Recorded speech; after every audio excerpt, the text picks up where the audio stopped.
Hi, today here at Pagan World News and Pagan World TV. We're representing Transgender Day of Remembrance. And I know a lot of you out there may not know what that is. So we brought in expert Sir Bryan Ellicot, head of the Order of Rainbow Tent of the Carolyn tradition, and also works in the New York City in a number of ways with the LGBT community. And welcome. Thank you for coming. Thank you so much for having me. And so why don't you give us a little bit of what is TDOR? I guess sometimes it is, for us that may not realize what it is.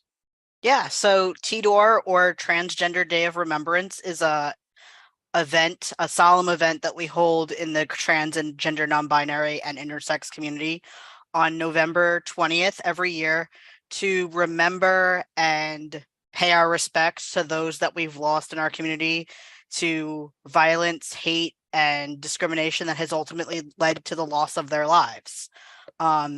Every year, for the past several years, there's been over 300 members of our community across the world who have lost their lives to hate, violence, and bigotry. And this is our time of the year sort of to pay respects to them and also remind people that trans people exist and that we have human rights across this planet to exist, and that we're not trying to do anything but harm anyone and live our lives. So can you offer to us where you're at in this? I mean, you do a lot of activism. They mentioned the Order of the Rainbow Tent. I like Rainbow Tribes, but this is about the Order of Rainbow Tent. Can you talk a little bit about your work in this? So yeah, I've been a member of the Carolyn tradition for a very short time. But in all spaces, I come loud, proud, and authentic. And thanks to Salmus allowing me to co-head the Rainbow Tent with him, we re-erected it. And every Friday, the first Friday of every month at 9 p.m. Eastern Time, we hold a conversation group on Zoom where just people who are like-minded members of the LGBT community come and hang out and share space and create queer magic together. So why is this important to our community at this point? I mean, why is it important to the community in general? Americans important. Why should we remember individuals? So I think, we're at a pivotal point where people's human rights are being affected in negative ways, not only across our country, but across the world, where people are being policed in unfair ways because of how they present themselves or their gender. And, right now we're going into, as you know, the Parliament of World Religions, and part of that is human rights. And part of that conversation is trans people and how trans people have been around forever, for centuries. And in other places, during other parts of time, trans people were actually held on higher platforms. They weren't seen as, the lower hanging fruit that needed to be gotten rid of. We were considered more divine. Which is very different from how we're seen now. So I think this is a pivotal time, both in the pagan community and in the secular community, that we raise awareness to the needs of trans people and how trans people are being treated. Primarily also when trans people are in minority groups, people of color, women, the rights of trans men when it comes to reproductive health, all of those things. But right now for TDOR, that is when we talk about those we have lost to violence from all of those things, the lack of understanding that has ultimately had people murdered or hurt. So most people don't realize, I don't talk a lot about it, but my brother Kenneth, who died at just short of his 22nd birthday in the city of Chicago, was working at a club called Berlin, and he was an early member of the drag community. And I want to ask a little bit about that, but he was murdered on Thorndale L Station in the late night because he went home and he was a very young one, so he wore the bridal outfit, and he was thrown in front of a train, and so he died because of that type of violence. So it affects me very personally, and even now, almost 40 years later, it affects me and that sort of acceptance. So it does affect a lot of people. So people always talk about transgender and drag, and there's a big confusion about what the difference is and where they're the same. Can you offer us a little bit of that? Yeah, so I mean, trans people, there's trans, there's non-binary, there's intersex, and there's drag. I have a friend who is also a member of the non-binary community, who is a famous drag queen here in New York City, Marty G. Cummings. And they do drag and they are non-binary. So basically, when we talk about our community, we're talking about anyone who presents or articulates their gender outside of what they were assigned at birth. So that can be anyone, that could be people who choose to dress more androgynously, people who choose to dress more femininely, people in our community who just like to paint their nails. Some people consider that feminine. It's now become some, classy pop culture thing to like everybody paint their nails. So I think the difference, it's more about drag as an art form, or it can be more than that to other people. Okay. It all depends on the person. And yeah, so I'm always in remember. It's made me kind of think of this last year has been really thinking about my brother Ken. He would have loved this community, but he was never given that opportunity, and so that's a very difficult thing for that.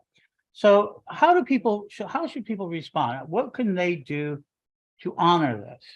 Tidor There Day? are Tidor celebrations that I'm aware of in major cities all over the country. Chicago, be some in Florida, New York City, California, everywhere. They're usually collected on a website. I'll make sure we get that to you before this airs. And then, I consider it sort of like very similar to how some people in our community do their Samhain ancestor work. I do some ancestor work usually on Tidor, specifically around our trans community, and some of our trans ancestors, Marsha P. Johnson, Sylvia Rivera, people like that. So, it's a time that you can reflect on trans people in their lives if you know one who's been affected by violence, or recommitting yourself to doing what you can to help trans people live full and authentic lives, whether that's donating to trans organizations, whether that's helping a trans person, through their degree work here at Witch School and through the Carillions, or, anything like that. Anytime you're helping a trans person or bettering someone's life, you're helping one less trans person go through having to be remembered on Tidor.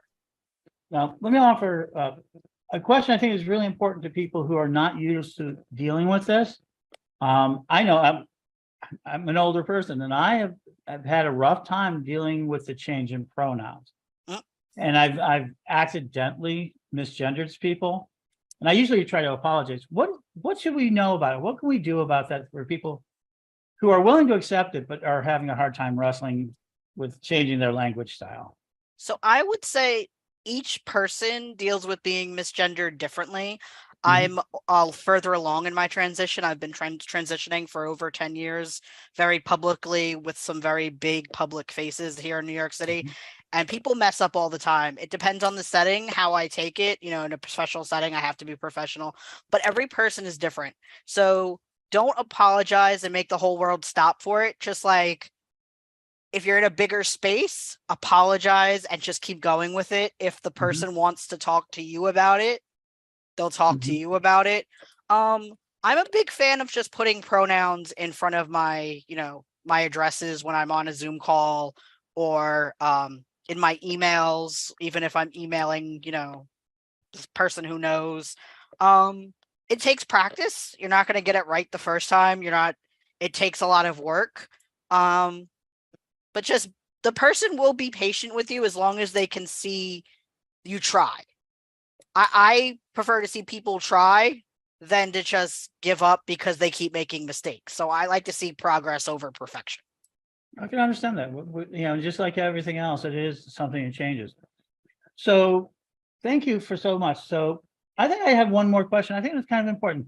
We talk about allyship. We've talked about a lot of different ideas in the community, but where do you think that we need to do the most work? How can people who really want to help do the most good for the community, for the transgender community?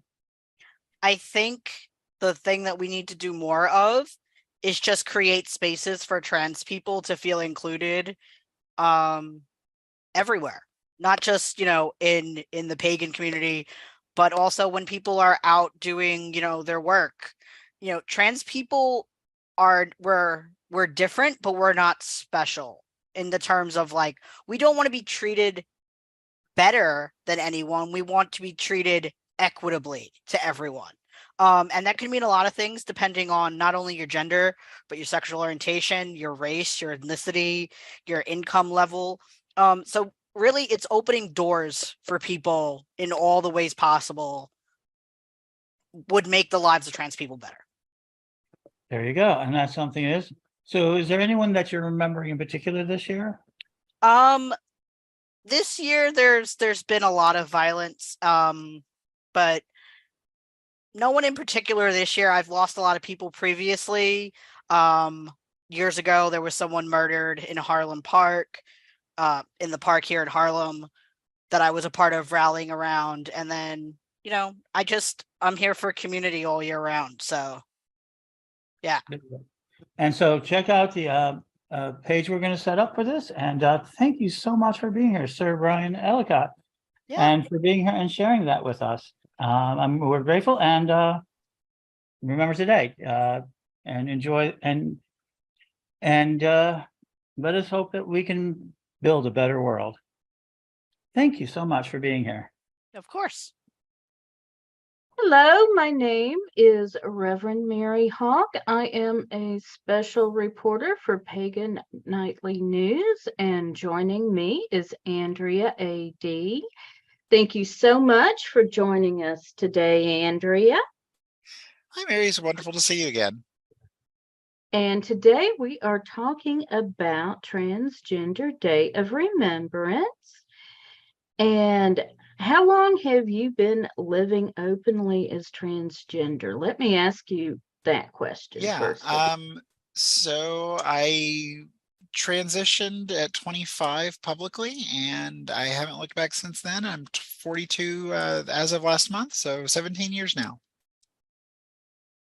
Wonderful. So what does it mean to you that we have a Transgender Day of Remembrance? Trans Day of Remembrance is, for me, is kind of a day of mourning the loss of the members of the community that were killed by violence, and also, frankly, a bit of a day of rage as well, at the fact that that such a thing is even necessary, because our community is just so heavily hated on by some members of society out there that regardless of anything we're doing or not doing, that they want to kill us just for existing.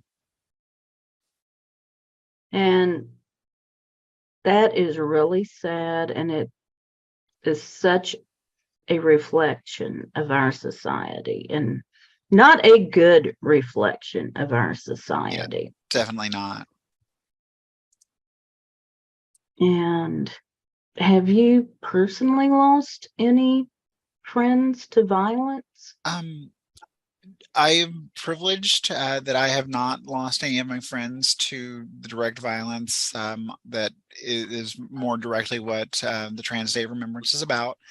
I have, of course, lost friends to self-harm, that oftentimes those folks were in depressive states largely because of the violence that we face, and the treatment that so often is pervasive against trans people. And and even psychological violence is still violence. Absolutely. And that has to be stated.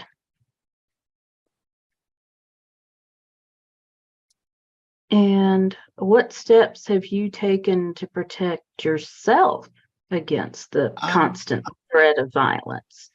Well, living in rural Middle Tennessee in 2016, after the events of that year, I and most of my household acquired handguns, and at least two of us at the time, the two members of the household that are openly trans, or were openly trans at that point, rather I should say, we acquired our own concealed carry permits.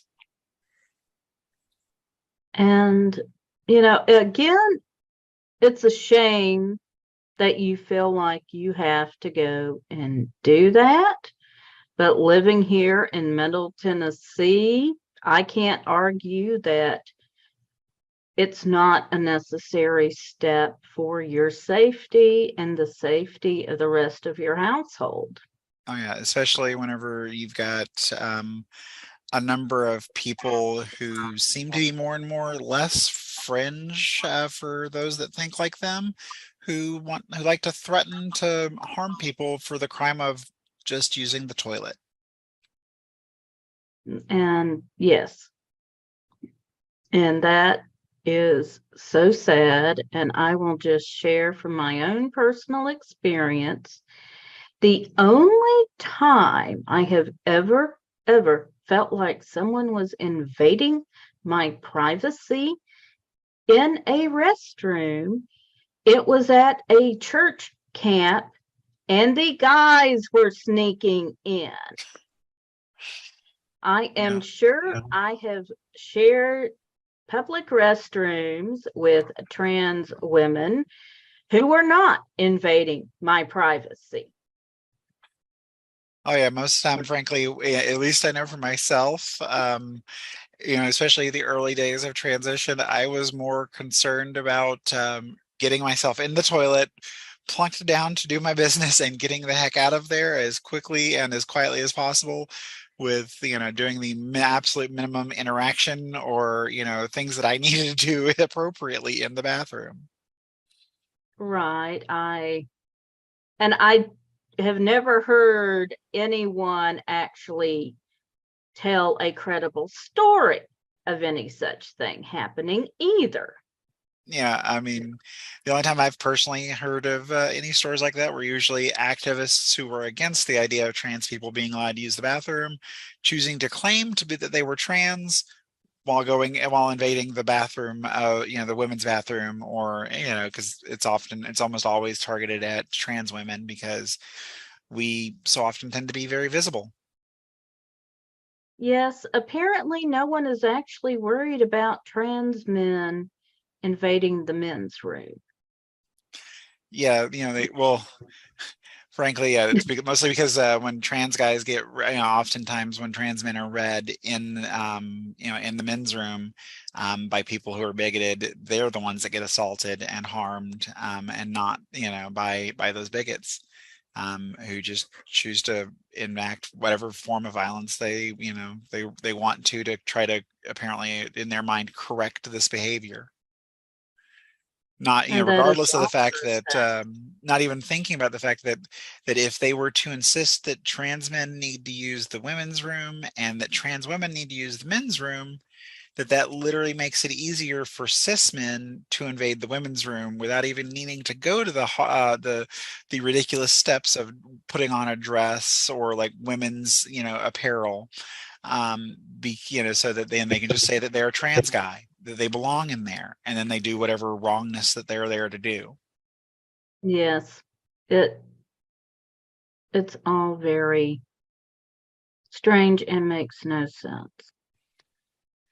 Yeah, phobias often don't make sense, frankly, because they're irrational. That's what they are. Well, I don't see this as a phobia. This is just out and out bigotry. Right, absolutely. But like transphobia and homophobia, that it stems from irrational, fear, and well, honestly, I don't hate to. I'm gonna quote Master Yoda here. Fear leads to anger, anger leads to hate, hate leads to suffering. And I mean that's where it all comes from. So like they are afraid because they don't understand things, and then they just kind of progress on if nothing is ever done to correct that negative thinking. And you're absolutely correct. Well, is there anything you want to say to wrap things up? For my cis counterparts out there, educate yourself. If you can, become a friend to a trans person, because getting we always everybody out there needs more friends, and it's frankly hard to find allies as a trans person just out there. that's not to say that, you should force yourself upon them as friends or whatever, but be kind at the end of the day, no matter what. Be kind. And if you hear someone that saying something hateful about somebody that's trans, shut them down. Tell them, point out where they're wrong. And ideally, if you've managed to find a good source out there, show them why it is they're wrong. Provide them the education that they are clearly lacking because they're going to bias sources. Those are good words. Be kind, folks. Treat each other gently. Well, Andrea, thank you so much for taking the time to join us. I really appreciate it. Absolutely, Mary. It was a pleasure to be here. And this is Reverend Mary Hawk, special reporter for Pagan Nightly News. And welcome to our continued coverage of the Transgender Day of Remembrance. And today, and right now, we're talking with Rachel Crandall-Crocker, LMSW, and also the founder of Transgender Visibility Day. We're going to find more about that later. But first, can you tell us what, as I've now learned the abbreviation TDOR is used a lot with the Transgender Day of Remembrance, and what that's about? Okay. It's our day to remember our trans brothers and sisters who were killed just for being trans. And unfortunately, there's an awful lot of them.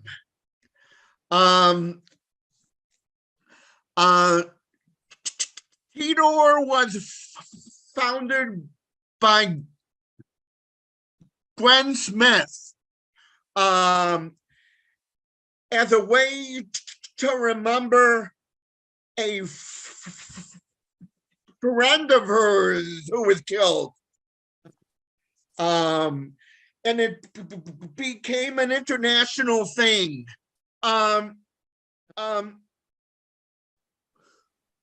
We have to remember a lot of people have given their lives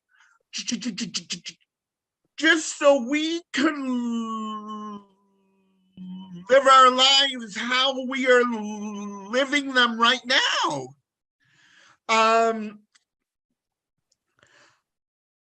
In a ceremony, they read the names, and often they talk about how each person was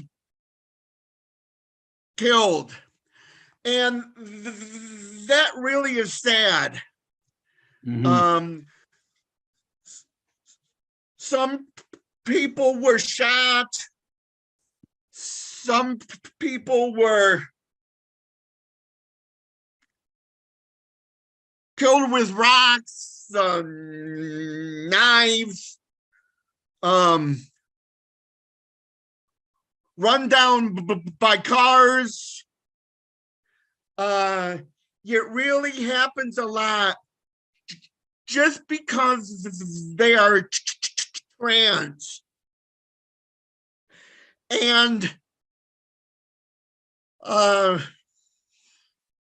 it's a very sad holiday, if you want to call it a holiday.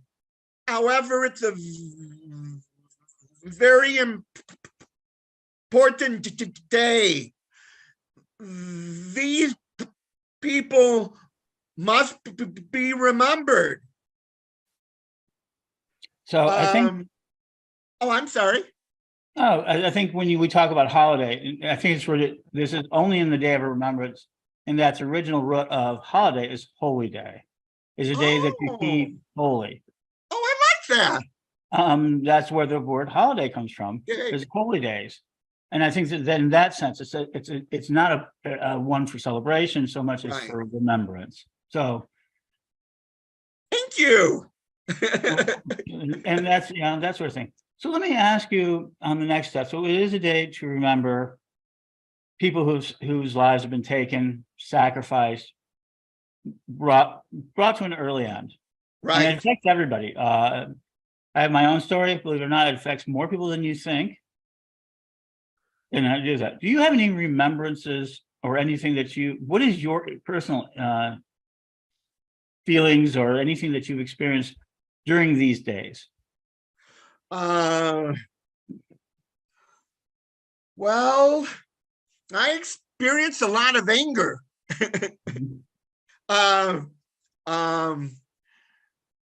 I'm really angry during these days. Also, I'm angry that it could happen to me. Mm-hmm. I'm scared. That's how I feel. I'm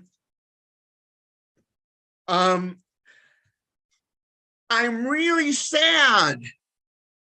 However, I'm really happy that this day exists. We have to remember forever. And because of Remembrance Day, we will.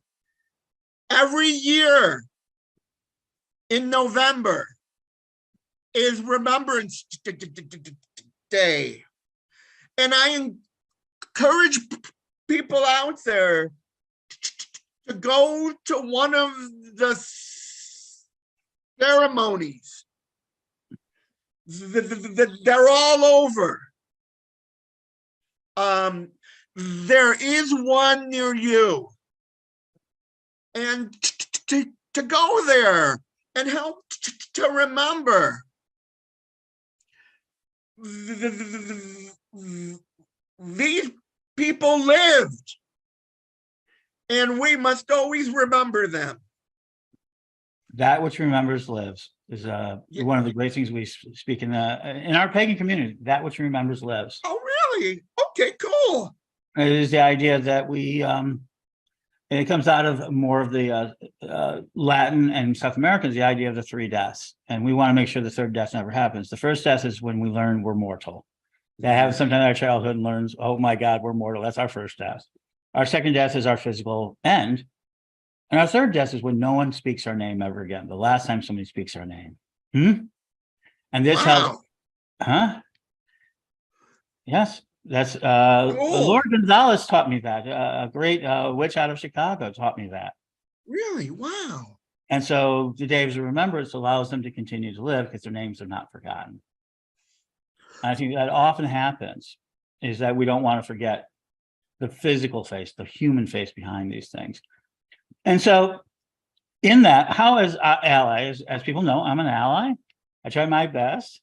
I've asked a lot of questions, but how best can we help, not just the Day of Remembrance, but the entire community live a safer life, I guess we're looking for, because this is about safety, about being able to live your life. How could we help? Help to educate people. Help to tell them, I know trans people and they're just like us. To let people know that we are human exactly like everyone else. People tend to talk about us only like we are a concept. We aren't a concept, we're human beings. And as soon as people realize that, there will be a lot more people on our side. So educate people. there are some wonderful websites out there. I will plug my own website, transgendermichigan.org.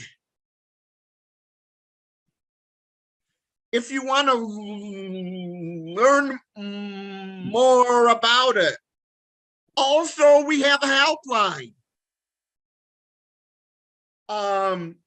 If you know of anyone who needs it, or you can call just to ask a question. And we will be putting this into our notes so that you can find it. Okay, great. So as I was saying before the show, and I mentioned a lot of the people who are watching want to be better allies, but they have not had exposure to this community. And you've given us a lot of great answers. But there's another day, and you're the founder of the International Transgender Day of Visibility, which happens in March. Can you tell us about that? Because this sounds a lot more Day of Remembrance is a day for remembering those who've come, but visibility is sounds like for everybody. Yes, it is. It is. And I founded it in 2009. Day of Remembrance is really important. However, I always thought that we needed another day. We needed a day that we could be proud and where we could come together as a world. We are all over the world. And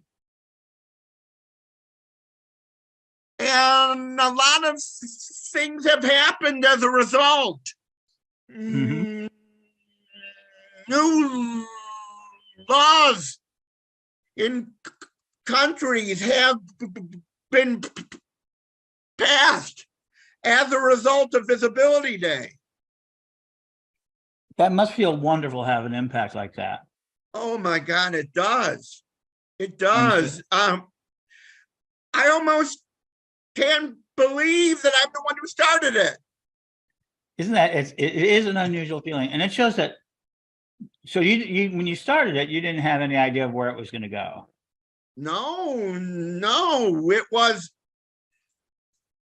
I knew that we needed it, and I had a feeling that I was not the only one who felt that way.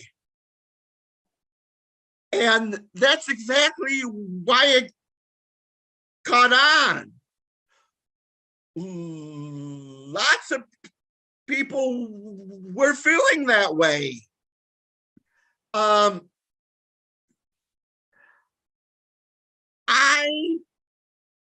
waited for someone else to start it. And I waited and I waited, and finally I said, okay, I'll start the thing. Absolutely. Sometimes you have to be the person who starts the spark. I've now become a little bit of a Vic lighter in my days, lighting people up. But you started out as a match. Can you tell us a little bit about that first day, that's the first year that you celebrated it back in 2009? What was that like? It did not catch on yet worldwide. However, there were a number of events, and I created the panel, and I contacted trans leaders all over the world. And I said, I am starting this and we want you to be involved.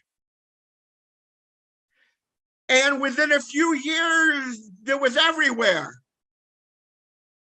It's even in countries where it's against the law to be trans. However, it's still there. It's in Africa. It's even in Russia. Very quietly, though. It's everywhere. I can understand that. So one last question. So a lot of younger people are confused. They don't know if they're transgender, or they do know they're transgender and can't seem to get help, or they don't know, or they're confused about it all and just want, some answers. And especially with so many of these ideas of sexuality coming out, they drown in information sometimes. The internet is good for drowning you. What is a way that they could possibly connect and get help to answer their questions? We got you. Hmm? Well, one way is the helpline. Mm-hmm. There's also a national trans helpline. However, we were the first.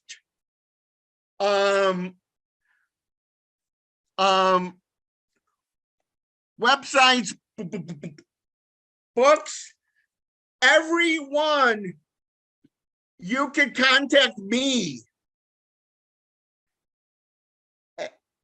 And they will have a way of contacting me, right?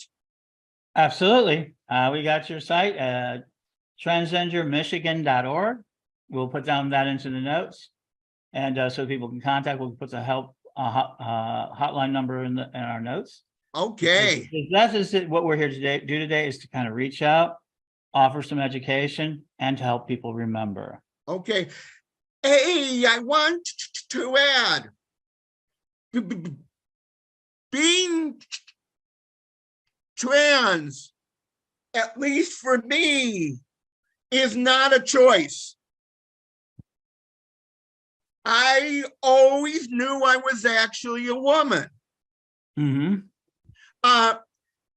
Ask me how I knew. How did you know you were a woman? I have no freaking idea. There we go.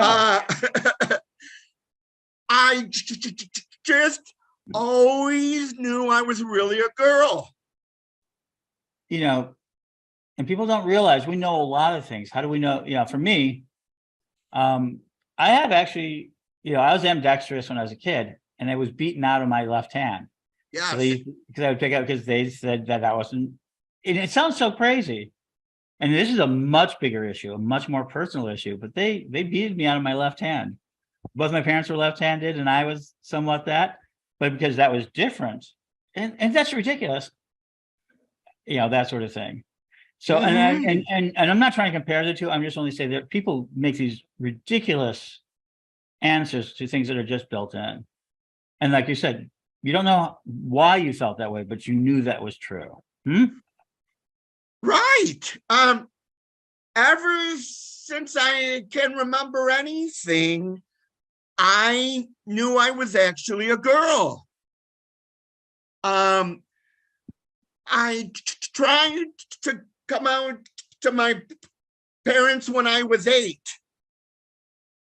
Let's just say that did not go very well. And I went back in the closet for 25 years. Wow. So it isn't easy for a lot of us. There's a lot of loss involved. I lost family members. I lost almost all my friends. I lost my job. I lost my marriage. I lost my house.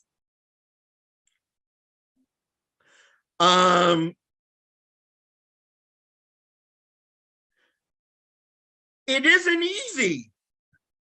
And today, would you say that it was worth making to live in that authentic life for you? Oh my God, yes.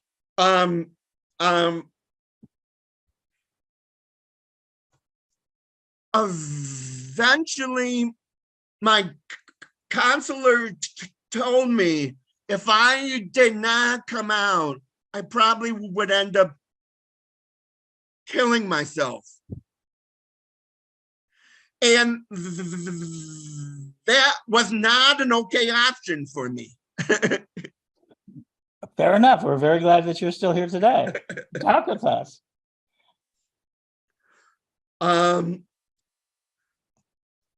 So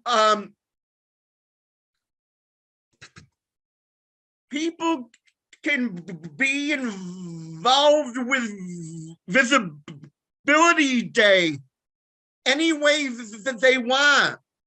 As an ally, you can create an event,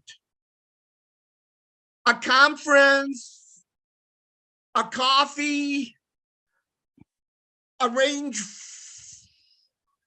for a building to be lit up in the trans colors.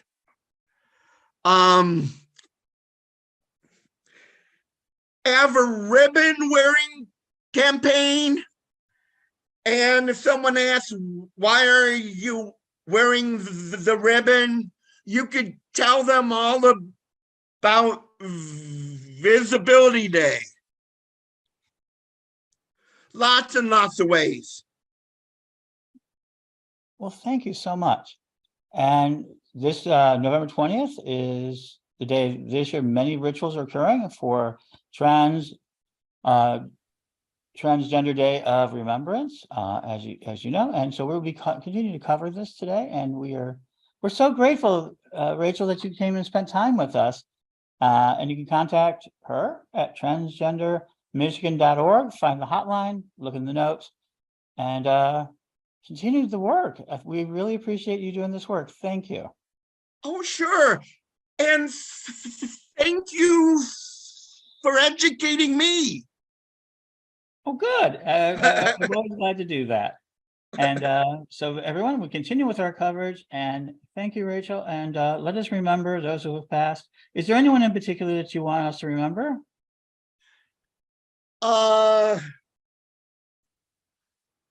I had a real good friend who actually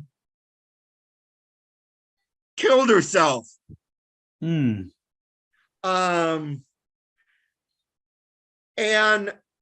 I'm remembering Vanessa. And remember, that which remembers lives. Thank you. Yes. And I'm looking forward to further conversations as we explore this space for all of our audience. Oh, wonderful. Blessed be.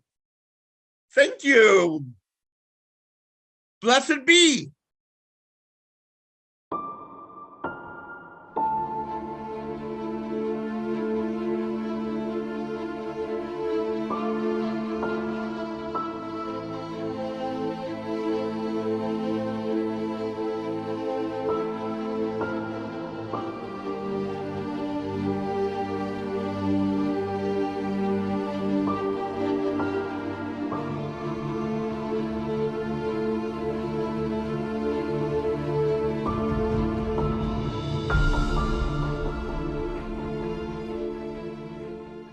Imagine your life was in danger on a daily basis simply for being who you are.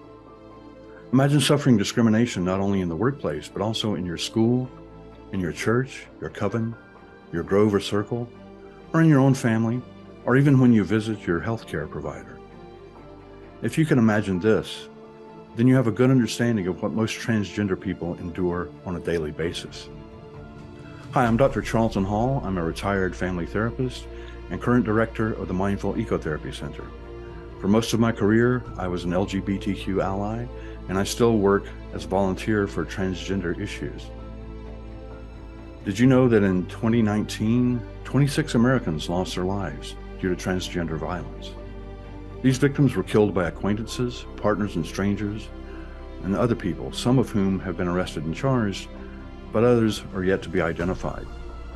Some of these cases involve clear anti-transgender bias, In others, the victim's transgender status may have put them at risk in other ways, such as forcing them into unemployment, poverty, homelessness, or survival sex work, and even sex trafficking. Of the victims murdered, 80% were people of color, 55% were transgender women, and 50% were transgender women of color. Transgender women survivors of hate violence were also more likely to experience police violence, physical violence, discrimination, harassment, sexual violence threats, and intimidation compared to those who were not transgender women. Violence and harassment were experienced by more than 6,000 transgender people across a variety of contexts, including educational settings, at work, in interactions with police and with family members, at homeless shelters, accessing public accommodations, and in jails and prisons. Additionally, murders of transgender people often go unreported, and the identity of transgender murder victims is often misreported, so actual numbers are probably far higher. So what can you do? You can start by calling attention to local victims of anti-transgender violence. Highlight positive stories of transgender individuals and the dehumanizing discrimination that they have faced in their daily lives. Familiarize yourself with statistics on transgender violence and make your community aware. Statistics from the Gay, Lesbian, and Straight Education Network, or GLSEN, show that in schools, 16.2% of transgender students report being physically assaulted as a result of their gender expression, while 32.5% experience physical harassment, including bullying and physical assault. To help with this matter, you can talk with transgender youth about their experiences growing up and create educational networks to fight such discrimination. Contact local transgender and LGBTQ organizations to find out how they plan to observe the Transgender Day of Remembrance. Many universities and high schools, through their Gay Straight Alliance and other organizations, hold candlelight vigils or other events to recognize the day. You can also get involved in a local event or start one of your own. Here are some types of events to look for. Candlelight vigils are the most common way that local communities recognize the Transgender Day of Remembrance, and such events may also include marches, forums and panel discussions with local advocates and authorities, poetry or spoken word readings, art exhibits, movie screenings featuring films or documentaries that center on transgender characters or subjects, representations of the number of transgender people murdered, such as tombstone cutouts, memorials with photographs, or chalk outlines. To learn more about what you can do, you can visit some of the resources currently being listed on your screen. If you are a transgender person who has experienced discrimination, contact one of these organizations listed here for a list of resources and support in your area. And remember, having a transgender child doesn't mean you failed as a parent. Rejecting your transgender child means you failed as a parent. If you're currently feeling suicidal or know someone who is, contact the National Suicide Prevention Hotline at 800-273-TALK. That's 800-273-8255. Or you can dial 988 on your smartphone. And remember, together we can make a difference.